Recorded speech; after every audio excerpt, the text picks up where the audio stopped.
За ингээд наадмын талбайныхаа орчинд бол энэ хэсэгтэр нэг энэ авто зогсоолоос цаатлын энэ улбар шар хэсэгтэр энд бас нэг бидний нэг хашигсан талбай байгаа. Тэгэхээр энэ талбайг бас тогтжуулаад одоо бүх сумдынхан маань бас энэ дээр гэр барихаар ингэж төлөвлөж байгаа. За энэ дээр гэр бариад ирж байгаа одоо сумынхаа нутгийнхаа зочид төлөөлөгчдийг бас хүлээж авдаг, уулздаг. За энэ дээр одоо сум орон нутгийнхаа өөрсдийнхөө өв соёлыг харуулдаг.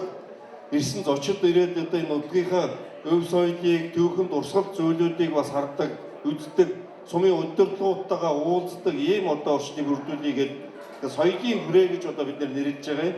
За энэ хэсэгтэр бол нийтдээ нэг бүх 19 сум тэгээд аймаг орон нутг бүгдээрээ одоо энэ дээр гэр орноо бариад ингэж одоо хүндэтгэлийн юунууд соёлын хүрээний ажиллагаануудыг явуулнаа.